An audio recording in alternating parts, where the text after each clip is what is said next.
Welcome to the deep dive.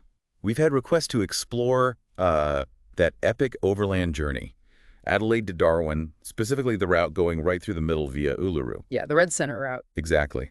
And we got this brilliant travel guide here, absolutely packed with info routes, sites, places to stay, eat, the lot.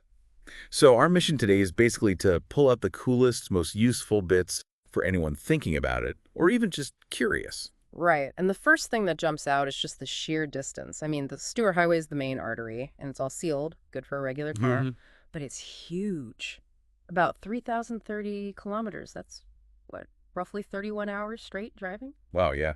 Definitely not a weekend trip. No way. The guide really pushes taking your time, savoring it over days, letting the landscape sink in. Makes sense. And it lays out a few timescales, which is handy. Like, if Yeah. you're really pushed for time, there's an 8-day whirlwind, hits the big names, Flinders Ranges, Coober Pedy, that weird underground town. Oh, yeah, the Opal Place. Right.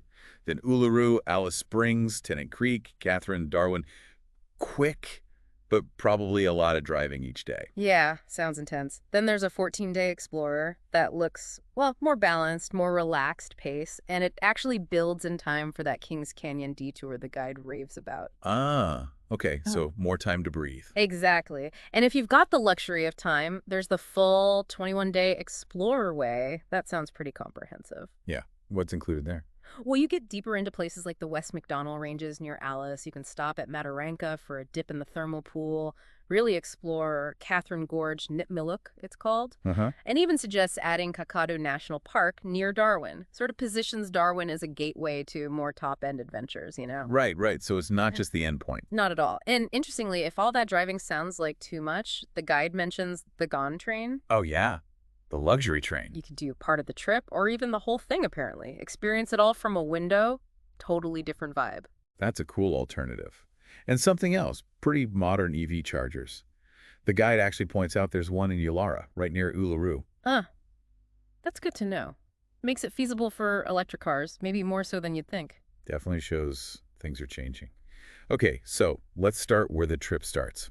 Adelaide, the gateway to the Outback. Yeah, it's a nice city to begin. Kind of eases you in. It's got festivals, lovely parks, great food and wine. The guide suggests maybe a day or two there. Good idea. Stock up, enjoy the city vibes before hitting the emptiness. Exactly.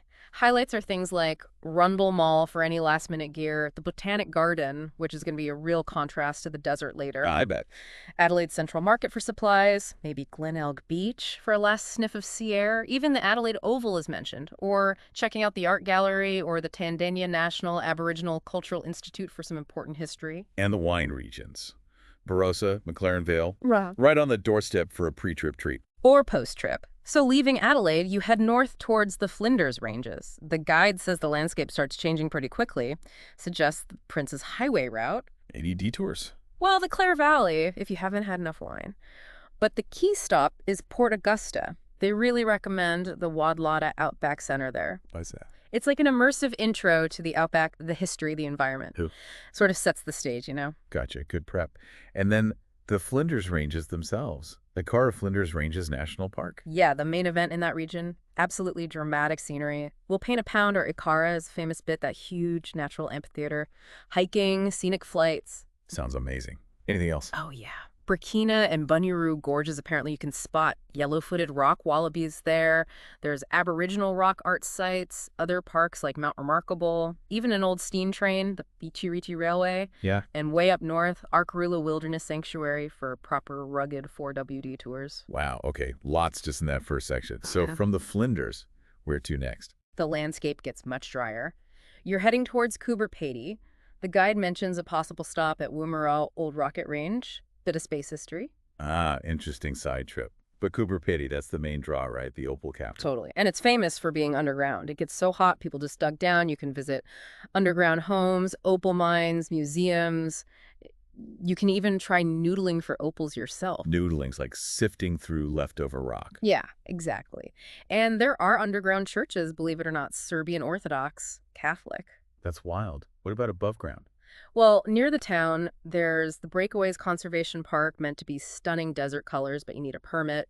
There's Josephine's Gallery, which also has a kangaroo orphanage. Oh, okay. The Big Winch Lookout for Views, the famous dog fence runs nearby, the Moon Plain where they filmed stuff like Mad Max, and the Coober Pedy Golf Club. No grass, you play on sand and oiled greens. Only in the Outback. And you can stay underground, too. Oh yeah, the guide says it's a quintessential experience.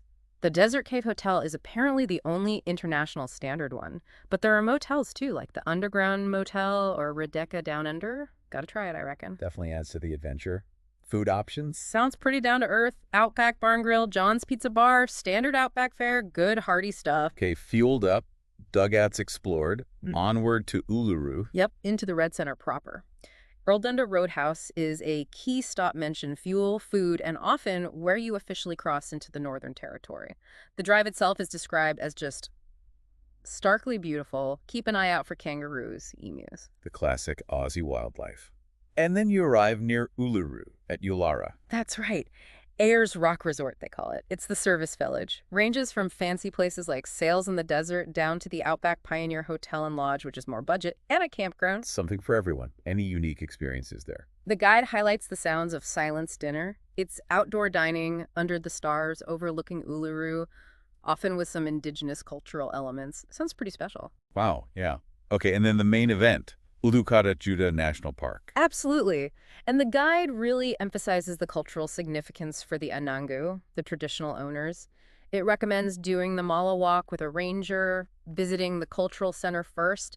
It's about understanding and respect, not just sightseeing. Crucial point. And obviously sunrise and sunset are must-dos. Oh, definitely. Seeing the colors change on the rock, plus the base walk about 10 kilometers around Uluru, finding little water holes, seeing rock art up close. And what about Ketajuta, the Olgas? Yeah, they're just nearby, those big domed rocks. Apparently the Valley of the Winds walk there is incredible, though pretty challenging. Gives you a different perspective than Uluru. So more than just the one big rock. Much more.